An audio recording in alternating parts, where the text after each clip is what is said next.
17 থেকে 20 তারিখ অবধি অন্নপূর্ণা যোজনায় যারা এলিজিবল বেনিফিশিয়ারি পাওয়া গেছে 1,45,00,000 তাদের অ্যাকাউন্টে টাকা অলরেডি ঢুকে যাচ্ছে, আজ থেকে শুরু হয়ে গেছে এবং সেটা 20 তারিখ অবধি কিন্তু পৌঁছে যাবে। এবং সেটা পৌঁছানোর পরে বাকি যারা রইলেন, মানে ধরুন যারা 10th of জুলাইয়ের আগে অ্যাপ্লাই করেছিলেন তারা কিছু কিছু এক্সক্লুশন ক্রাইটেরিয়ার মধ্যে পড়ে গেছে। কারণ যে এক্সক্লুশন ক্রাইটেরিয়াগুলো আছে, অর্থাৎ ধরুন তিনি হয়তো একটা মিউনিসিপ্যাল কর্পোরেশনে আছেন, তিনি হয়তো 50 ডেসিমালের ওপরে তার জমি আছে, বা তিনি নিজে ইনকাম ট্যাক্স পেই, তিনি হয়তো নিজে 10,000 টাকা ইনকাম করেন ইত্যাদি, যে এক্সক্লুশন ক্রাইটেরিয়াগুলো আছে তার মধ্যে পড়ে গেছে। কিন্তু তারপরেও তারা কিন্তু বঞ্চিত হচ্ছেন না, অর্থাৎ তারা কিন্তু তাদের ক্লেম জানাতে পারেন। অর্থাৎ তার যদি টাকাটা না ঢোকে তিনি একটা ক্লেম করবেন, সেই ক্লেমটাতে যদি আবার জেলা প্রশাসন সেইটাকে যদি এনকোয়ারি করে ভেরিফিকেশন করে দেখে যে উনি এলিজিবল আছেন, তাহলে কিন্তু তিনিও আবার পাবেন। অর্থাৎ কাউকে আউটরাইটলি রিজেক্ট করা হচ্ছে না। যারা পেলো তারা তো পেড, কিন্তু যাদেরটা এখন আন্ডার ভেরিফিকেশন দেখানো হলো, অর্থাৎ তারাও কিন্তু আবার ক্লেম করতে পারেন, ক্লেম করে আবার যে টাকা কিন্তু পেতে পারে যদি সেটা ভেরিফিকেশনে তিনি এলিজিবল পাওয়া যান। এইটা একটা পার্ট। আর সেকেন্ড পার্ট হলো যারা 10th of জুলাইয়ের পরে দিয়েছিল, ধরুন কেউ 25শে জুলাই অ্যাপ্লাই করেছে, কেউ 30শে জুলাই অ্যাপ্লাই করেছে, তাহলে তাদেরটাও কিন্তু এখন জেলা প্রশাসন এবং কেএমসি এরিয়ায় কেএমসি তারা কিন্তু এনকোয়ারি এবং প্রপার ভেরিফিকেশনের কাজ কিন্তু করছেন। এই প্রত্যেকটা ফর্ম কিন্তু এনকোয়ার্ড এবং ভেরিফাইড, এবং তাই তারা সেই ভেরিফিকেশন করবেন এবং সেইটা তারা 3rd week of সেপ্টেম্বর অবধি পুরো ভেরিফিকেশন কমপ্লিট হয়ে যাবে। এবং তারপরে তাদের মধ্যে থেকে আবার যারা এলিজিবল পাওয়া যাবে তখন তারাও আবার তাদের পেমেন্টটা পাবে। এবং তারা কারোর যদি কোনো গ্রিভেন্স থাকে, সেই জন্য আমি আবার বলছি যে আউটরাইটলি কাউকে রিজেক্টেড করে দেখানো হচ্ছে না। অর্থাৎ তারা কিন্তু আবার ক্লেম অ্যান্ড অবজেকশন দিতেই পারে, হতেই পারে যে কোনো ভেরিফিকেশনে হয়তো আরেকটু ইনডেপথ ভেরিফিকেশন করতে হবে, তাহলে সেই ক্ষেত্রে ক্লেমস দিলে সেটা কিন্তু আবার ভেরিফাইড হবে এবং তিনি যদি এলিজিবল পাওয়া যান পাবেন। হ্যাঁ, 1,45,00,000 যে আবেদন সেটাকে 10th জুলাই পর্যন্ত সেইটা, হ্যাঁ হ্যাঁ হ্যাঁ, তারপরেরটা এখন এনকোয়ারি চলছে। কারণ ধরুন যারা শেষের দিকে দিয়েছেন বা কিছু, তো সব সময় তো এতজনের এইটা না, এইটা হচ্ছে 1,62,00,000 মধ্যে, 1,62,00,000 মধ্যে এখন আমরা 1,45,00,000 দিলাম। বাকি 80 লক্ষ তাহলে বলছেন ওটা কি? ওটা হচ্ছে আমাদের যে ফর্মস গুলো, যেটা আবেদন যেটা রিসিভ করেছি আমাদের তো পোর্টালে আবেদন, হ্যাঁ হ্যাঁ যাচাই হয়েছে 10th of জুলাইয়ের মধ্যে, এবং তার মধ্যে 1.45K তো আমরা ইমিডিয়েটলি টাকা ট্রান্সফার করছি। হ্যাঁ 4 দিন লাগে, কারণ এত টাকা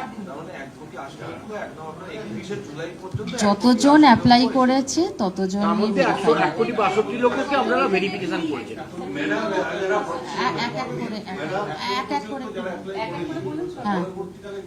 হ্যাঁ নিশ্চয়ই। কারণ হচ্ছে যে এইটা আমাদের সেপ্টেম্বর অবধি যখন যাচাই হয়ে যাবে তখন আবার যারা এলিজিবল হবে, এখন অবধি পোর্টালটা বন্ধ আছে কারণ এতগুলো যেহেতু ভেরিফিকেশন করতে হচ্ছে, আবার যখন পোর্টাল খোলা হবে তখন যারা এলিজিবল হবে তারা আবার অ্যাপ্লাই করতে পারবে।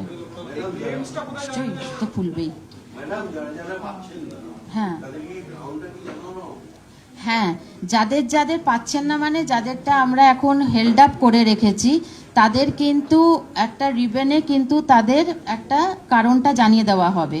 ধরুন সেখানে লিখে দেওয়া হবে আইটি পেই, কিংবা দেখা গেল যে মান্থলি রেমুনারেশন মোর দ্যান 10,000, যা যা আমাদের এক্সক্লুশন। অনেক ক্ষেত্রে দেখা গেছে যে তাকে হয়তো ভেরিফিকেশনে গেছে কিন্তু তাকে পাওয়া যায়নি, সেজন্য নট ফাউন্ড, যাই রিজন থাকুক না কেন সেইটাও আমরা লিখে দেব, যাতে সে সেই উদ্দেশ্যে, মানে সেইটার ভিত্তি করে সে যাতে তার ক্লেমটা দিতে পারে। 1,62,00,000 যে যার ভিত্তি করে তার মধ্যে 62,00,000 বাদ গেল, মানে 17,00,000, সেই 17,00,000টা আমরা জানিয়ে দেবেন যে কজ অফ।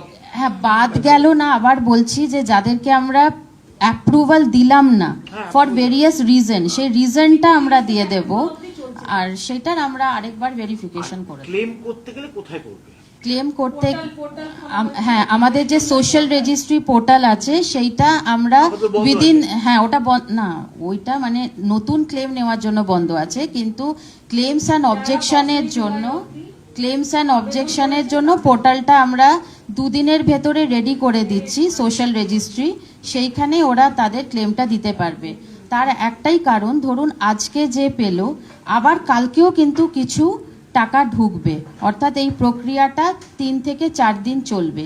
সেই জন্য সে তার নিজের অ্যাকাউন্টটা প্রথমে চেক করে নিক, তারপরে যেন সে তার মানে আবেদন 20 তারিখের পর থেকে 20 পরিষ্কার তারিখের পর থেকে একদম পোর্টাল 17 লক্ষ যেটা আপনার ধরুন রিটেল বা পরে যাচাই হচ্ছে, এর মধ্যে এই যে ক্রাইটেরিয়া মোস্টলি কি কারণে, মানে কোন ক্রাইটেরিয়াটার জন্য মোস্টলি বেশিরভাগটা বাদ গেছে।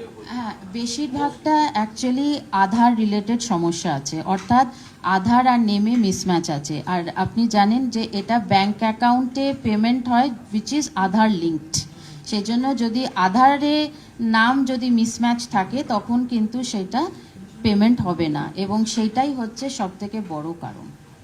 যারা বাদ যাচ্ছেন তাদের জন্য একটা আলাদা করে পোর্টাল তৈরি করা হওয়ার কথা বলা হয়েছে। হ্যাঁ, সেই পোর্টালটা কবে থেকে চালু হচ্ছে? এটাই বলছি যে পেমেন্টগুলো হয়ে যাবে, পেমেন্ট হওয়ার পরে বাই 19th, অর্থাৎ আজকে 17, বাই 19th আমরা পোর্টালটা খুলে দেব, যাতে তারা তাদের আপডেটটা দেখে নেয় ব্যাংক অ্যাকাউন্টে, আস্তে আস্তে তারা যাতে ব্যাংক অ্যাকাউন্টে আপডেটটা দেখে নেয় আর করে সেই পোর্টালে ক্লেম অ্যান্ড অবজেকশনটা দিতে পারে। তো উইদিন 19th এই পোর্টালটা অন হয়ে যাবে সোশ্যাল রেজিস্ট্রি পোর্টালে। অগাস্টে হ্যাঁ হ্যাঁ হ্যাঁ হ্যাঁ, ক্লেমস অ্যান্ড অবজেকশন। 19 আগস্ট থেকে ক্লেম হবে। আর আমাকে তো একটু টাইম দিতে হবে, যে টাকাটাও প্রথমে দেখবে যে ওর অ্যাকাউন্টে এলো কিনা, তারপরে তো ক্লেমটা দেবে, এই জন্য। মানে একটা তো হলো যে আপনার এই আধারের জন্য, আর আর আর অন্য কি কোনো হ্যাঁ, যেমন ধরুন ও নিজেই লিখেছে যে উনি নিজে আইটি পেই, ইনকাম ট্যাক্স পেই, কিংবা হয়তো নিজে কোনো একটা সরকারি সেক্টরে আছে যেখানে 10,000 টাকার ওপরে আছে, যেটা আমরা দেখেছি। তো সেই সব এক্সক্লুশন ক্রাইটেরিয়াতে তারা আপাতত তাদেরকে উইথহেল্ড করা আছে, হাউএভার তারা আবার ক্লেম করতে পারবে।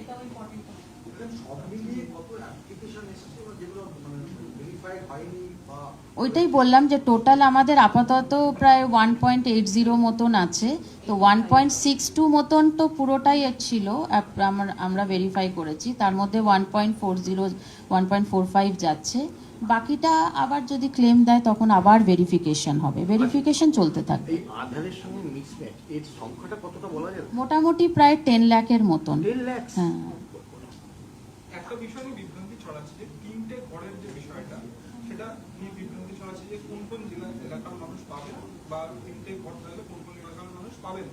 এই বিষয়টা যদি একটু ক্লিয়ার করেন। এইটা 3টে ঘরের কথা যেটা বলা রয়েছে সেটা আরবান এরিয়া মানে মিউনিসিপ্যালিটির কথা বলা হয়েছে, কিন্তু তারপরেও যদি তার মধ্যে অন্য কোনো এলিজিবিলিটি থাকে সেইটা কিন্তু আবার ডিটেলে ভেরিফিকেশন করে যদি মনে হয় যে না সত্যি তার পাওয়ার যোগ্য আছে, সে হয়তো থাকে ওখানে কিন্তু তার একটা যোগ্যতা আছে, তখন সে পাবে। বাট অ্যাট প্রেজেন্ট মানে ধরুন একটা ফ্ল্যাট বাড়ি যেটা মিউনিসিপ্যালিটিতে আছে 3 রুম আর অ্যাবাভ, তাদেরকে এখন এটার থেকে বাইরে রাখা হয়েছে। একটা জিনিস জিজ্ঞেস করো, সেটা হচ্ছে আমরা আগেও দেখেছি যে আধার রিলেটেড সমস্যা বিভিন্ন সোশ্যাল স্কিমস এর ক্ষেত্রে স্টেট থেকে ইনিশিয়েটিভ নেওয়া হয় যাতে আর কি আধারের সমস্যাগুলো মেটানো হয়। হ্যাঁ তাহলে এই ক্ষেত্রে কি হ্যাঁ, একদমই অনেক সময় আমরা সেটাই বলেছি যে বিডিওদেরকেও সেই মতন করেই আমরা আগেরবারও অ্যাপ্রাইজ করেছিলাম, আরেকবার আমরা বলে দেব যে ব্যাংকের সাথে মানে লোকাল ব্যাংকেই তো তাদের অ্যাকাউন্টসগুলো, তাহলে সেই ব্যাংকের সাথে যেন একটা ফেসিলিটেশন করে দেয় লোকাল বিডিও সাহেবরা, যাতে একটা এনপিসিআই পোর্টালে আধারটা লিঙ্ক করতে হয়, যেটা কিন্তু 3 থেকে 4 মিনিটের একটা কাজ। তো সেইটা যাতে ফেসিলিটেট করতে পারে ব্লক প্রশাসন, তার জন্য আমরা তাদেরকে নির্দেশ দিয়ে দেবো।